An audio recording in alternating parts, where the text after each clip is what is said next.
Sorry about that. And we are back. Good morning. It is Wednesday, June 19th.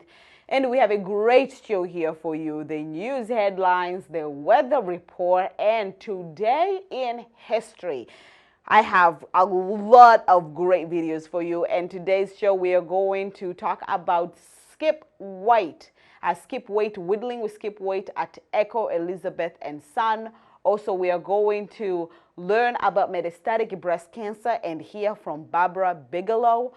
In addition to, it is my story and I'm sticking to it, a life with hypoplastic left heart syndrome. But before we get to any of that, I would like to take this moment to thank Not Your Average Antiques, an antique shop down Cranberry Highway in East Wareham, for donating the props that you see in the morning show. So stay tuned because the weather and the news headlines.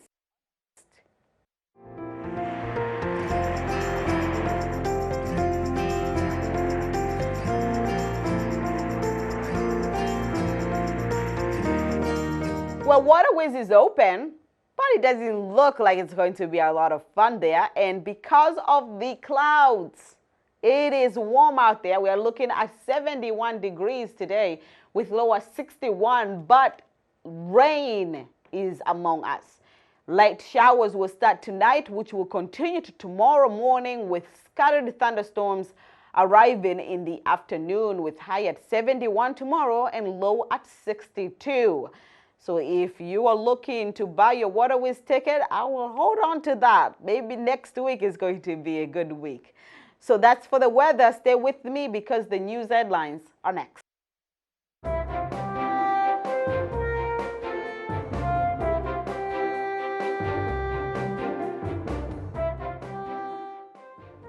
So Wicked Local Wareham had this story, and that is, it is time to count your chickens. The Board of Health wants to remind all the chicken and rooster-owning residents of Wareham that it is now time to count those chickens and tell the health board or the health department exactly how many chickens you have. A permit is now required for those owning chickens and or roosters due to ongoing complaints on the Board of Health about free-range chickens heading into neighbors' yards and roosters crowing at all kinds of hours.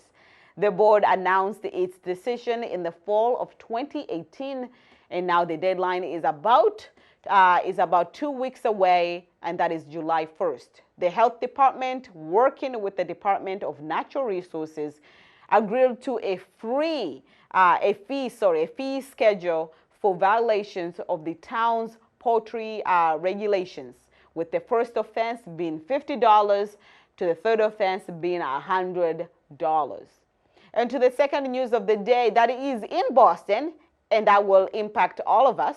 Educators and advocates urge lawmakers to press the pause button on the use of states' standardized test program as a graduation requirement and a component of school accountability measures.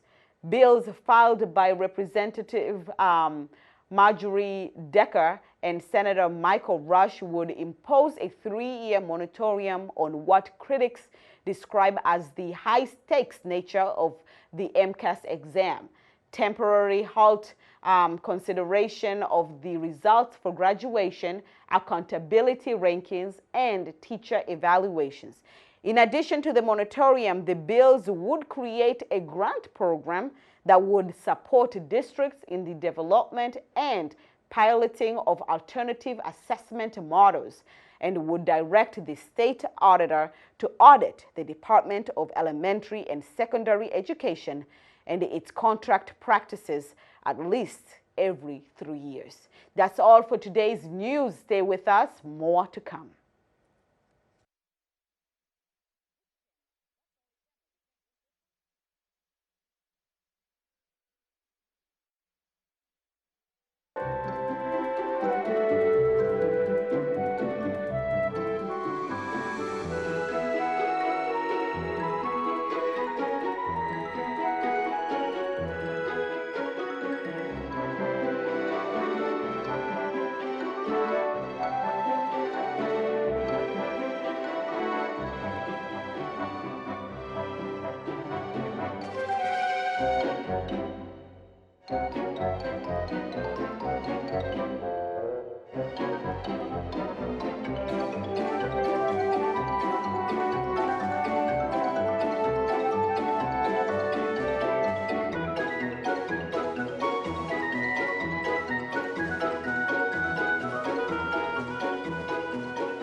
Welcome back. For our first featured story today, we are going to look at a young man's brave tale on living with hypoplastic left heart syndrome. This is my story, and I'm sticking to it. Take a look. It's something that I had to learn to live with because it's there, and it's going to be there, and there's not anything I can do to change it right now, so learn to live with it. Especially as a kid, you get a lot of judgment. What can you do? What can't you do? Coley is talking about HLHS, hypoplastic left heart syndrome. The congenital heart defect has slowed but not defeated him. Don't ask me that question, because I can try it, and I might hurt myself trying, and I might... From HLHS complications, Coley suffers from protein losing enteropathy, or known as PLE, a complex and aggressively painful syndrome that prevents his intestines from absorbing nutrients. From what I know, because I went for treatment in Pennsylvania, I am the only kid that went through puberty and grew and has, you know, hair on their body. But because PLE, the kids don't go through puberty. It stops that.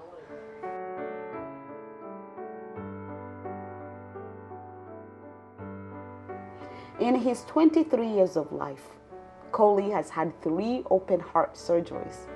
In 2016, after years of trying, he entered the heart transplant list through Boston Children's Hospital. But Coley's story does not end here. Actually, it is just beginning, and here is why. Because I'm more than that, and I know I'm more than that. It took me a long time to get to know that I'm more than that. It took years and years of repeating this mantra before taking a page from his own book. Because this life is hard, and it sucks. Not just this life itself, but my life. Battling moments of despair. I had thoughts of like committing suicide a long time ago. And I was looking for a reason to stay. Sorry.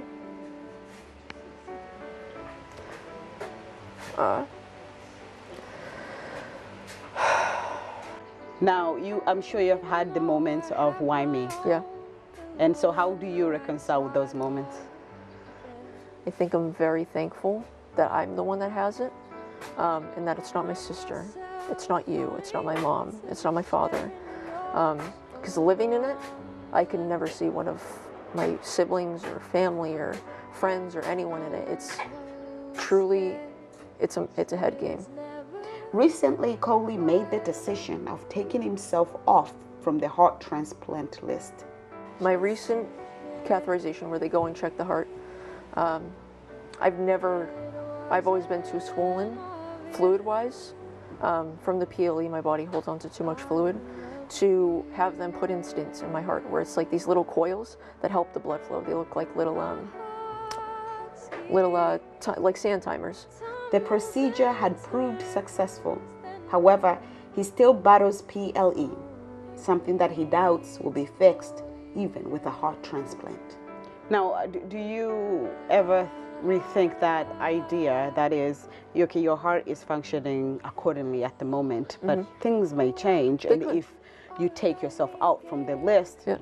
you know, you're creating another obstacle for yourself. I could, yeah. And I think if I got the call right now, like in this moment, I don't think I could do it. I really don't. It's a lot. It's a lot to worry about. It's a lot to think about.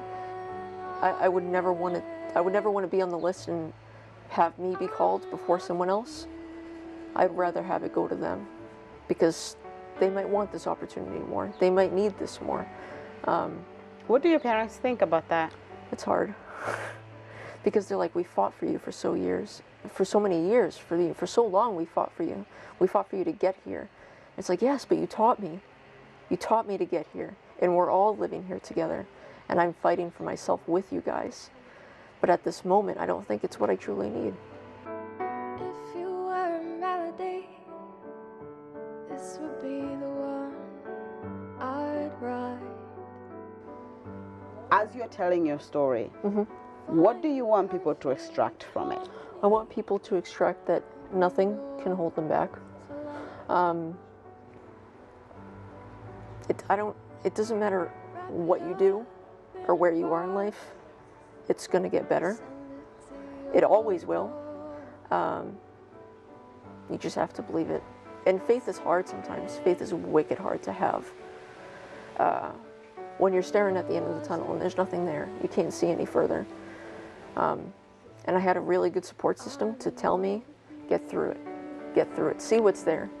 Because once you see what's there, you won't be able to turn back, because you'll be so happy of how it got when you get there. And that's what I want people to take away from this, is that you do matter.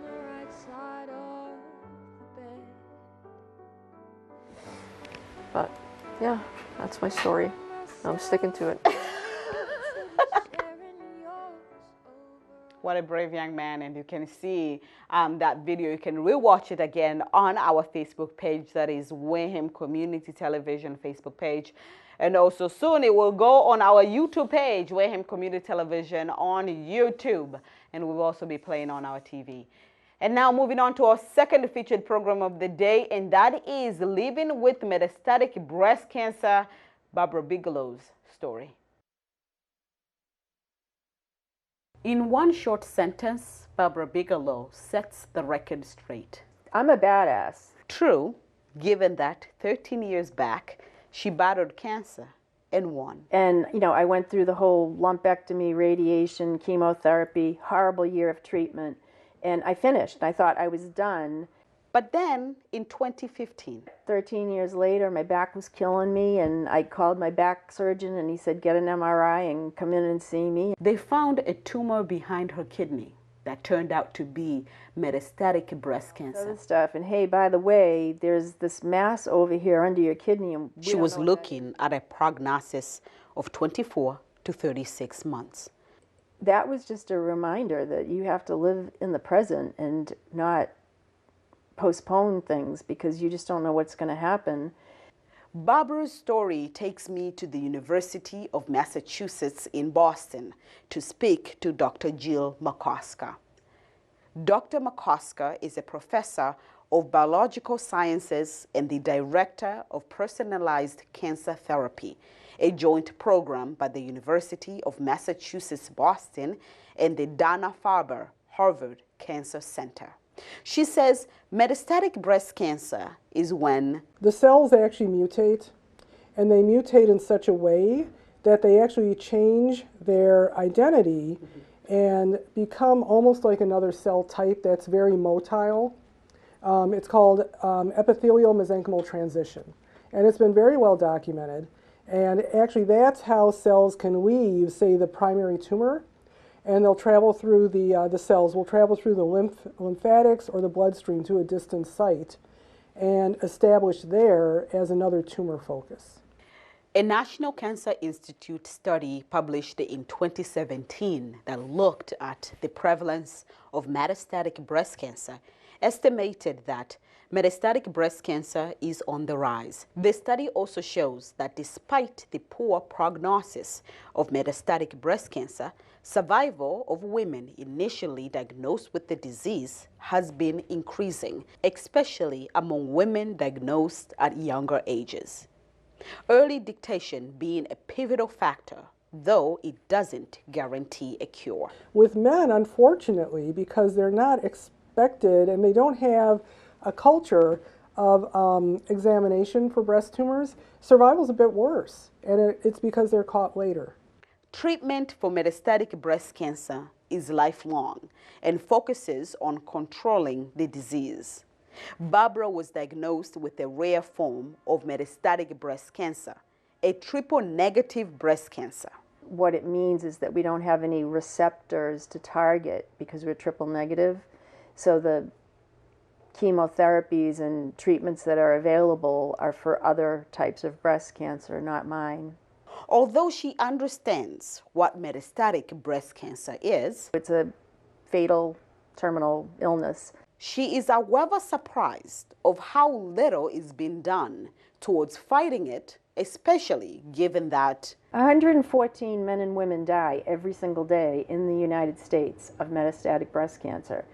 Why aren't people outraged by that?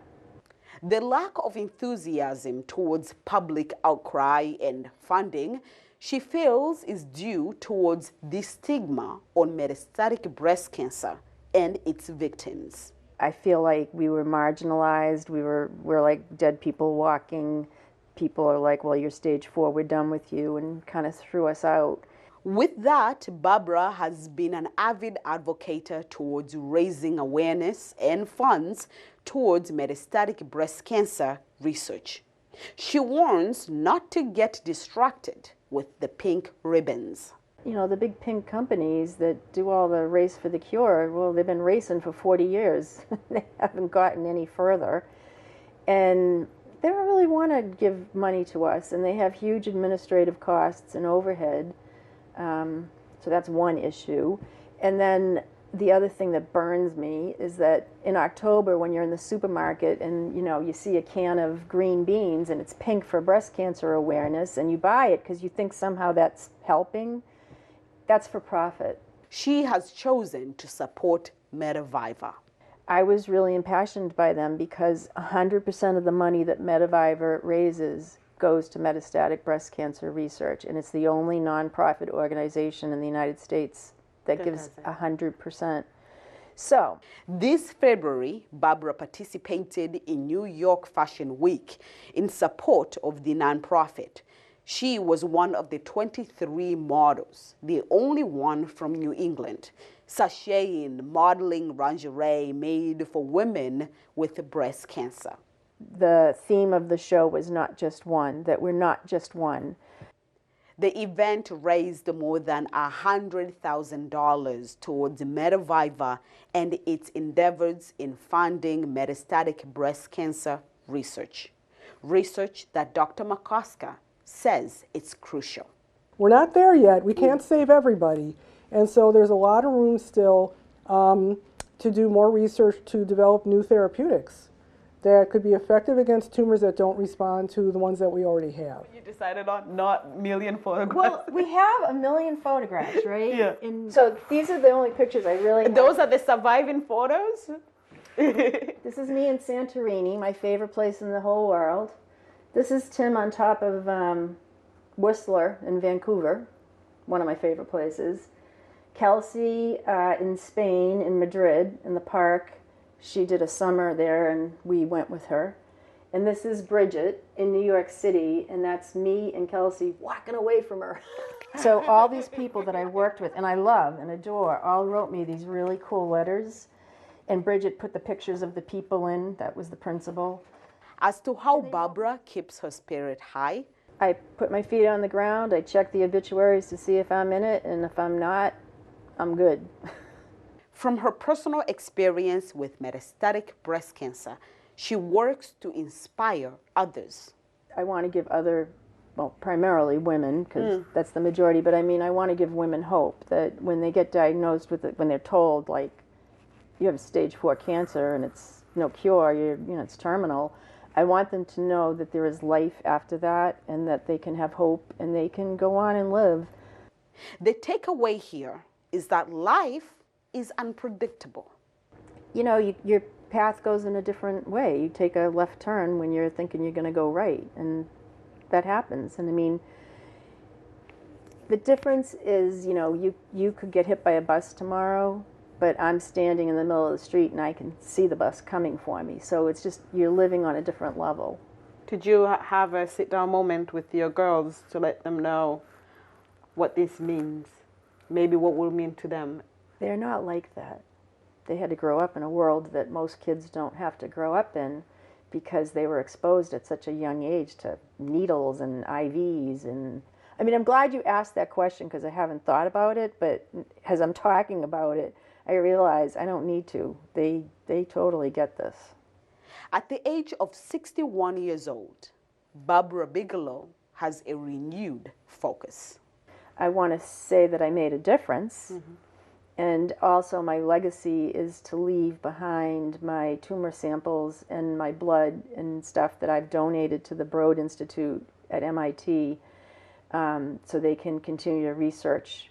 I'm not going to be cured of this, but I hope that through research that they find new things in the next 10 to 20 years that might help my daughters who are very high risk now. They're really high risk now that they have a mother and 2 aunts with breast cancer. So I'm hoping that the research will find something for my kids, your kids, everybody's kids. They will all benefit because we're all in this together.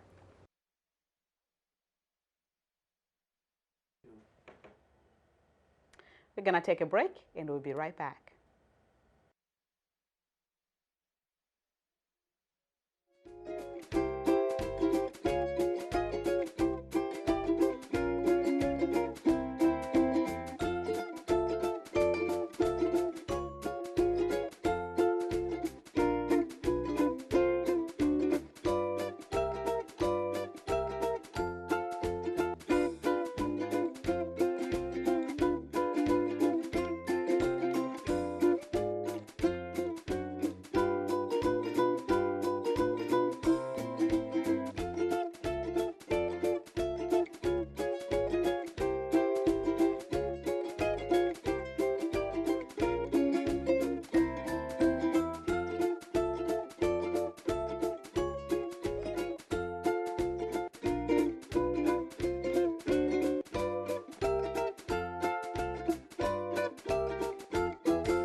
Good morning, Wareham, and welcome back. You are watching Good Morning Wareham, your source for local news, weather, traffic, and more information. And we are broadcasting live from our WCTV studio at 505 Main Street. And now for a moment in history, let's take a look at where we were today in history.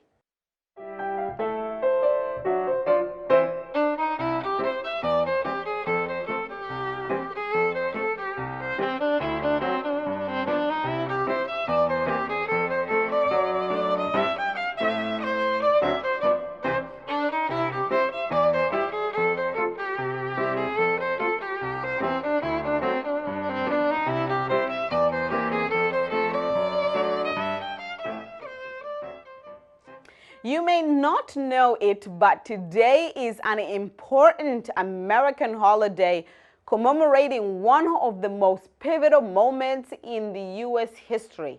Today is the holiday Juneteenth, also known as Freedom Day. It is the oldest known celebration commemorating the end of slavery in America, as it was on June 19th in 1865. That Union soldiers were able to make it to Galveston in Texas to proclaim the Civil War was over and that the slaves were now free. Juneteenth served as a day for hope and for those who were freed from their slaves' owners, and in 1980 was made an official holiday in the state of Texas. I was wondering, why are we not celebrating this in Massachusetts? Anyhow, today is a day that celebrates African American achievements and freedom. And that's all for today in history. To learn cool historical facts, please go online under history.com. Stay with us. The coffee segment is next, but first, let's take a look at our events calendar.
Massachusetts Breast Cancer Coalition is dedicated to preventing environmental causes of breast cancer.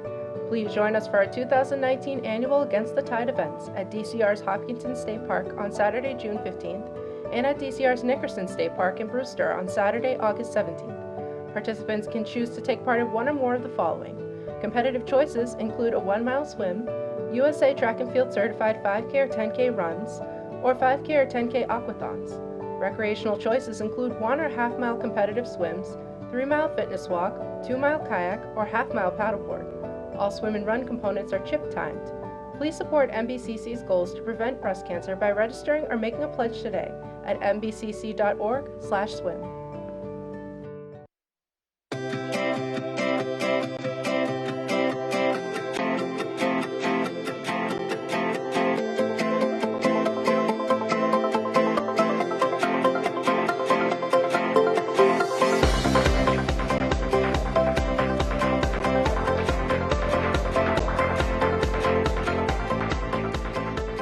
Good morning, Wareham, and welcome to the Weekly Spot, where we talk about all things Wareham, ranging from baseball games, concerts, and much more. Today is Friday, June 14th, and this past week we had several exciting events occur, including the 8th grade promotion ceremony last Wednesday, the preschool graduation ceremony on Tuesday, and Gateman games this past week. Next week, the Gatemen have several games coming up, including the Gatemen vs. Chatham on Sunday, June 16th, the Gatemen vs. Hyannis on Tuesday, June 18th, and Gateman vs. Harwich on Thursday, June 20th. All games will occur at Spillane Field. And that's the Weekly Spot. Be sure to check out our other shows, Trip Off This, a podcast about various abstract concepts, Good Morning Wareham with Queen Bonda, and our live channels for more content. And be sure to follow our social pages. Thanks for watching. See you next week.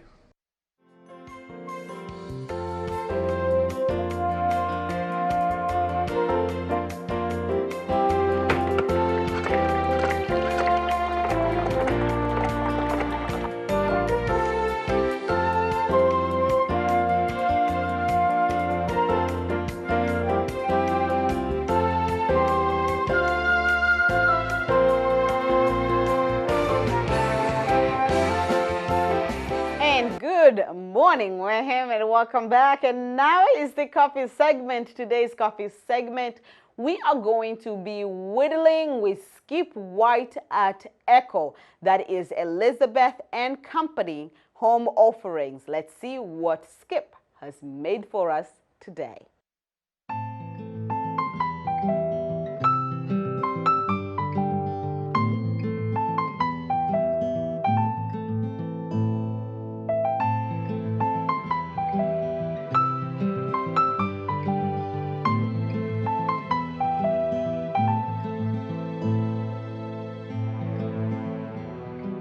Oh, hi folks.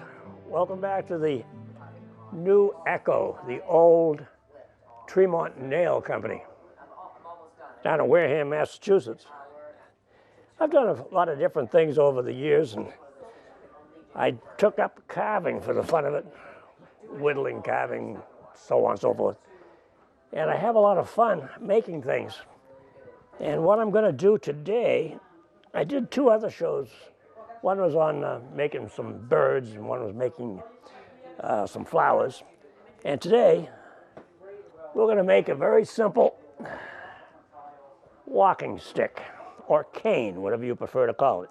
That happens to be sycamore, sassafras. I use lots of different woods. And I'm going to do something I've never done before today, because I got some brand new 15th, 16th century tools that I've made, and I want to use them. I don't use squares and levels and all that stuff. I do it the way it was done hundreds of years ago. And I want to make a fancy cane. I've collected some sassafras, some black Russian, and a piece of cedar, and another piece of sassafras. And I made this machine the other day. This is a dowel maker.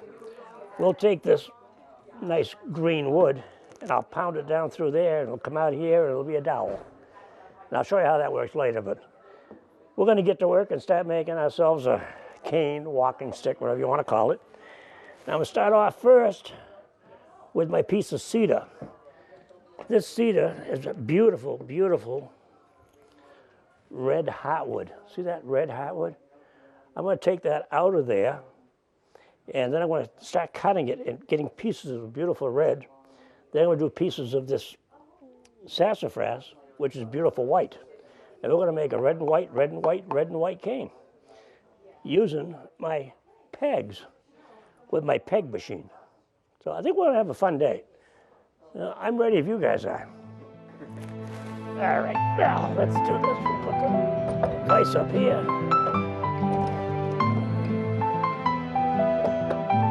And I'll put the log in here. This is cheap. I'm using a real vise. We'll see. There's different ways to do it. We'll see what way works the best. Where's the plug? Oh, there is none. Okay.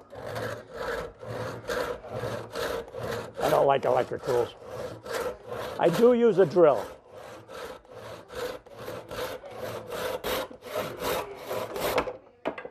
Beautiful. Now, we can try different ways to do this. There's lots of different ways to do it. I got to get that red out of there. See that red? That's what I want to get out of there. And I'm thinking we might cut it to length and then see if I can do it. Let's try it that way.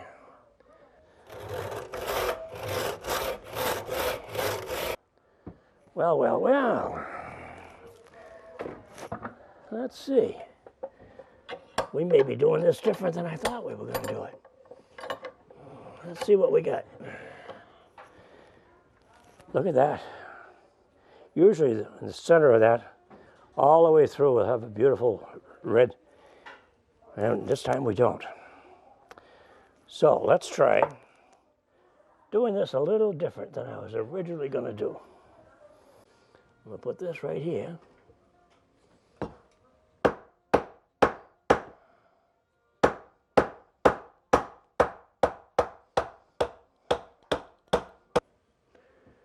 Now we'll take this right here.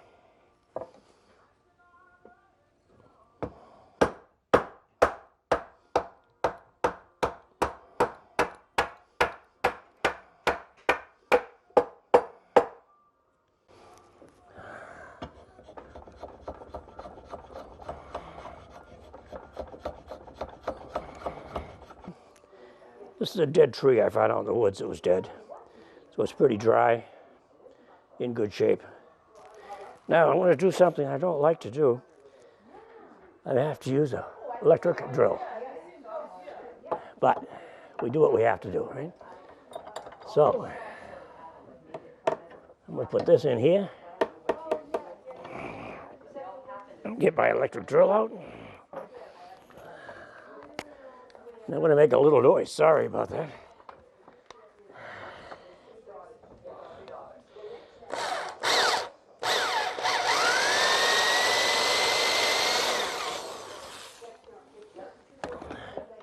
Hate that racket. And look at how beautiful that inside the cedar is. That's the heartwood. The outside is a sapling. Beautiful, beautiful, beautiful. I just always love the cedar. It's one of the prettiest woods, I think. It's been used for everything.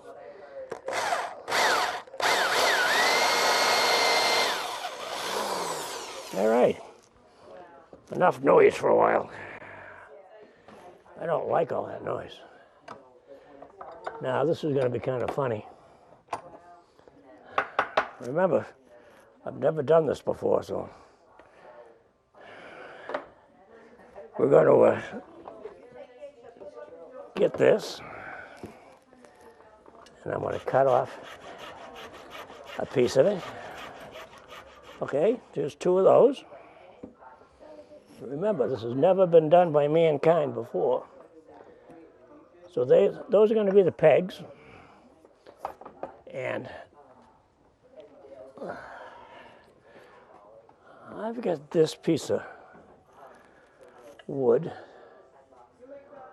that is sassafras, okay, that I am going to put in here.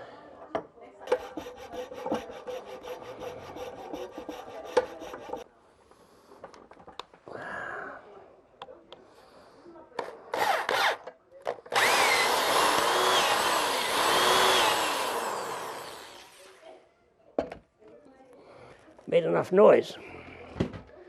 Don't like all that noise, you.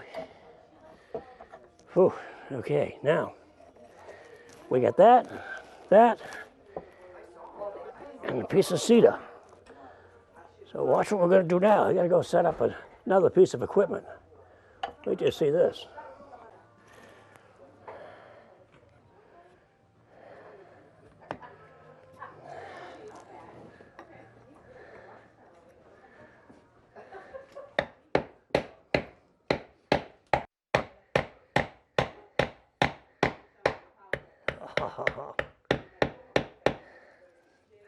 Did you see that? Now watch this. Come on, baby. It's supposed to fall out. Come on, fall out. I want to see it fall out. It's not going to fall out. All right, be that way. It's supposed to fall right out into my bucket. Get out into my bucket. Won't do it. That's funny. That's funny. Maiden voyage. All right, so we'll go up this way with it. All right. We have a towel. Now, this is going to be kind of fun. What do you think I'm going to do now? I want to put these two together. I've already drilled the holes, right? Now we'll use a little bit of wood glue I happen to have right here. Get that open. Okay.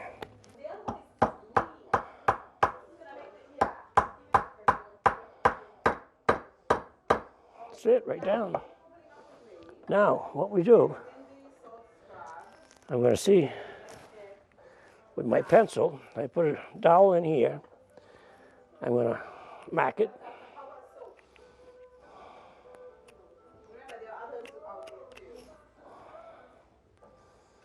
Put my glasses back on so I can see. All right. And that's that one. And that's that one.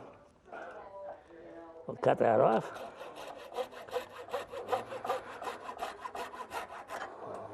Perfect. A little bit of glue.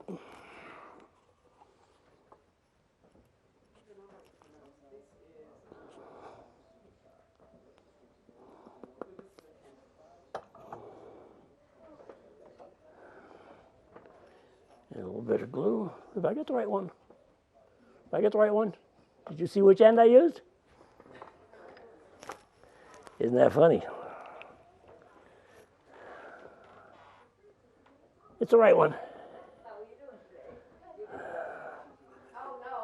I'd rather cut it once.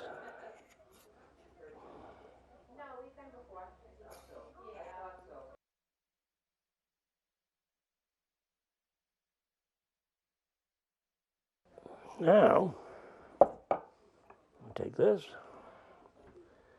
and that. No, that's not going to work.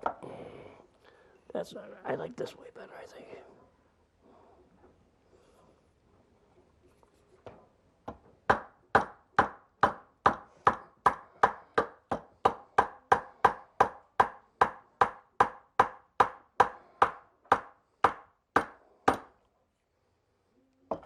Now, isn't that interesting? Look at it, look what happened. Because there was already a crack there.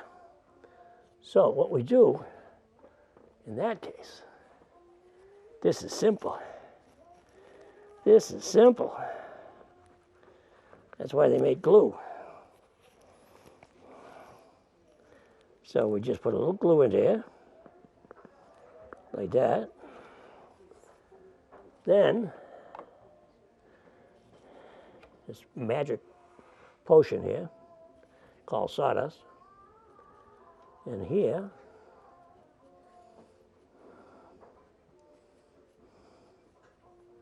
magic potion.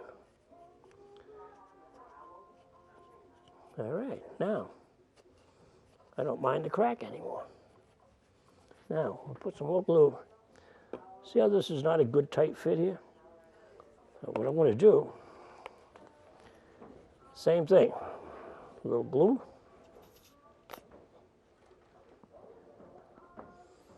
Not much.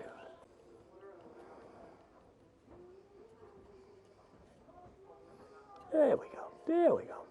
All right, so we'll take this, put it in here. I'm going to make a little noise again.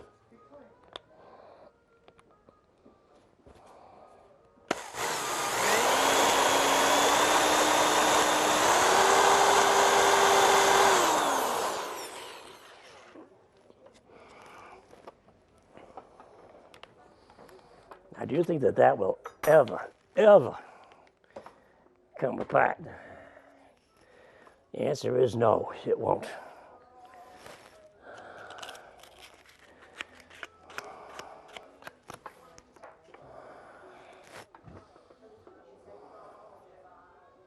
I'm going to do a little of this too.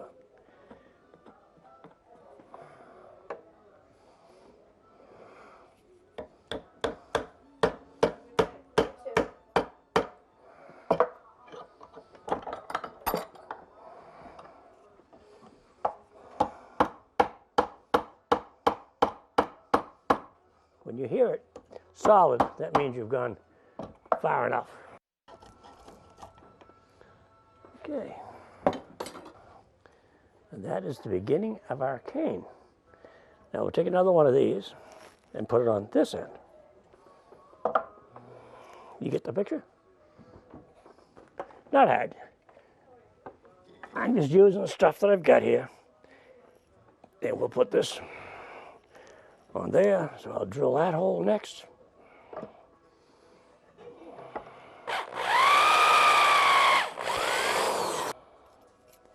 Okay, cut this.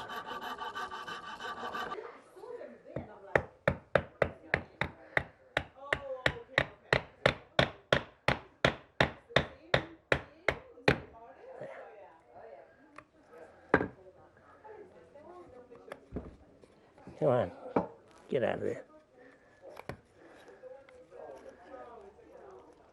Nope. Gotta bang it out. Yeah, I can bang it out right here. There we go. There we go. That's a nice one. All right, now I can use this one.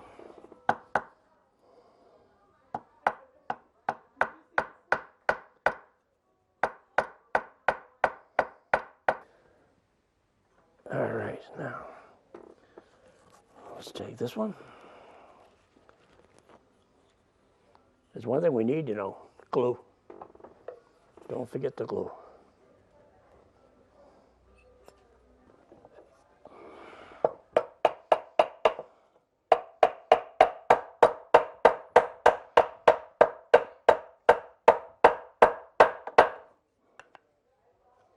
Nice. Nice. I like it. Now, see, this will fill this in with glue. This is how it's going to look. Now, the next one will be here, square, with the cedar. And the next one is going to be white. Then we're going to blend this all together. But first, we need some magic stuff. Magic stuff.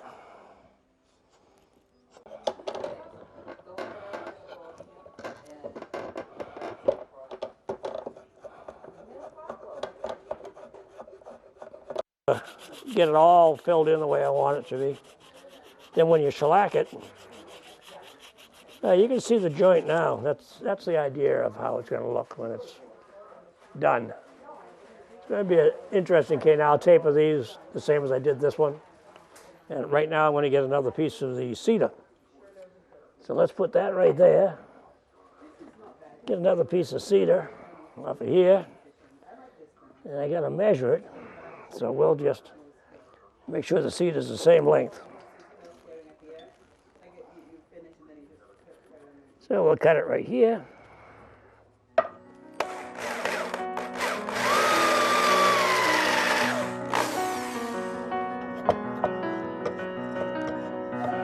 That's pretty. That is pretty.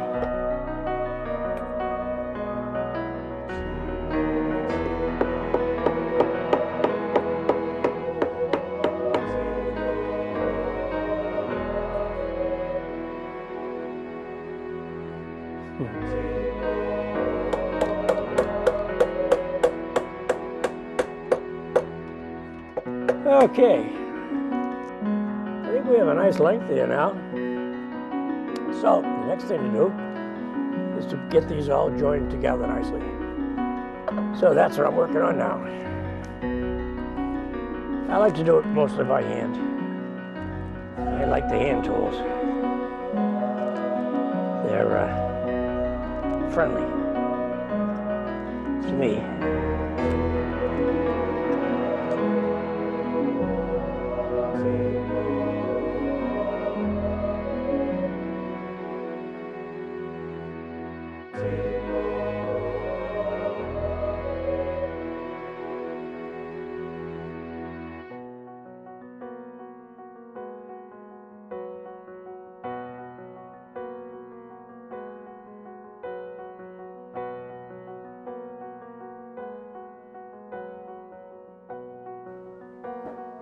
I think that could be a wonderful handle.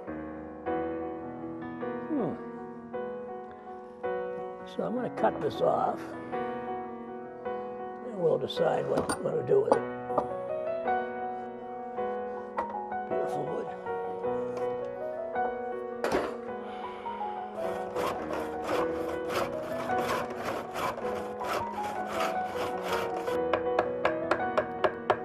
Hey, little guy.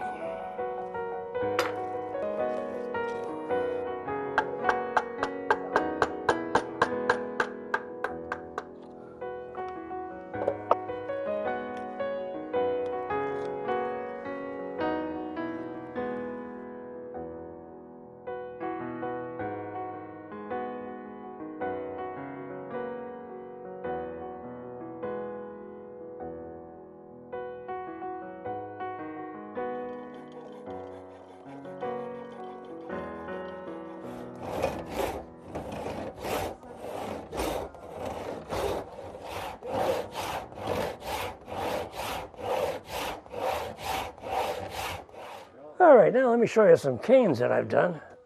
Here's one that's kind of fun. This is a sassafras cane. And I just took a little gouge and made a little design in it. It's very, very comfortable. I took a rasp and rounded off that top. I cut these to length, whatever anybody wants. I coat them with shellac, and that's just an all-natural walking stick. We sell those for $50, and they're fun to make. I have this one I'm very proud of. This is a very nice ladies' cane.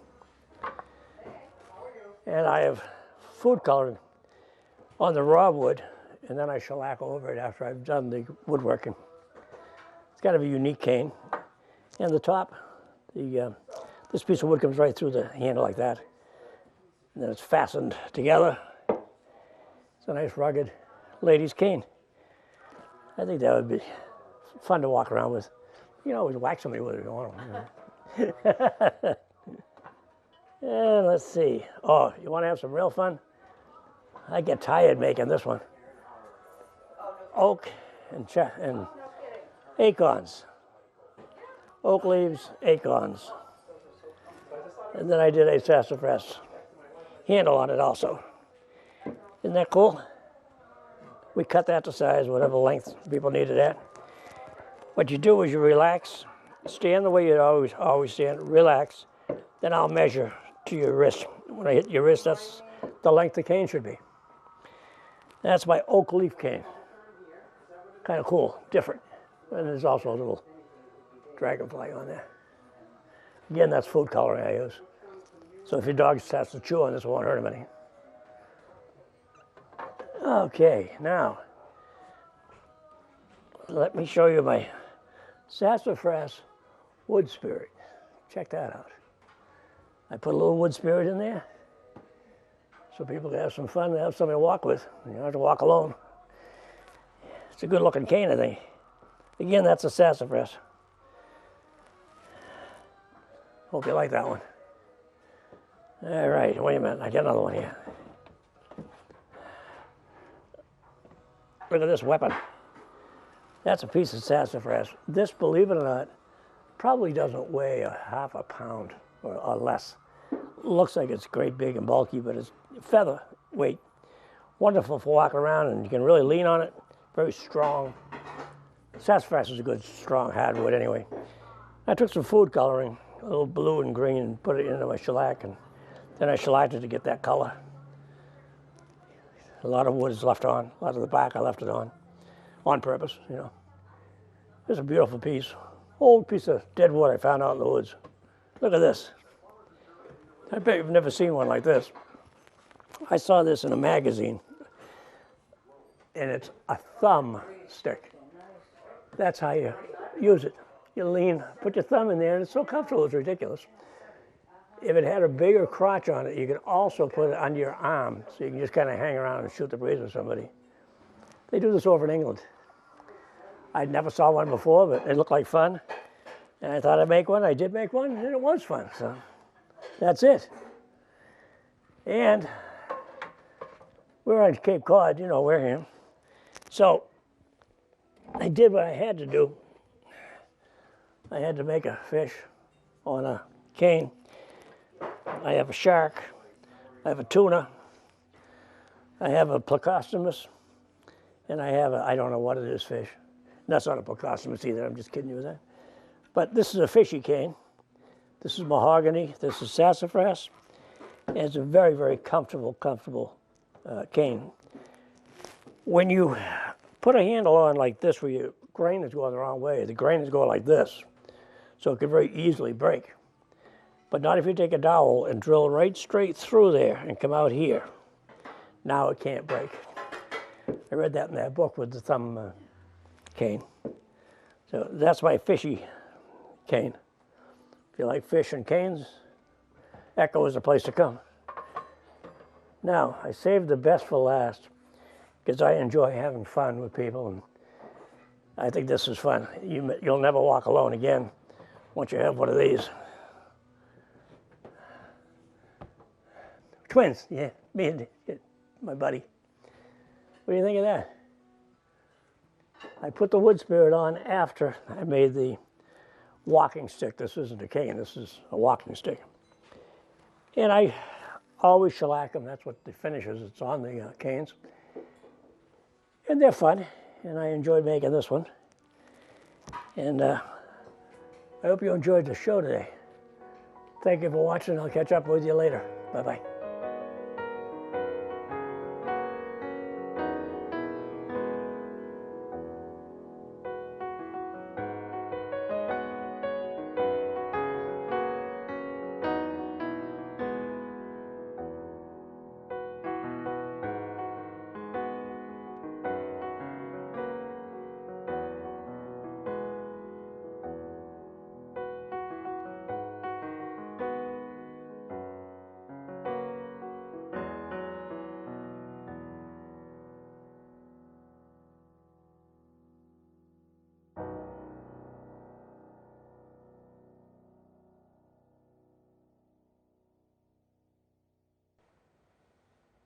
Thank you so much for joining me for another show. Good morning, Wareham.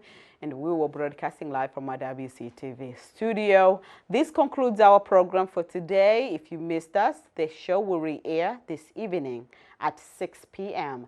And we'll be back on Friday with more. So with that, I wish you all a wonderful day, Wareham.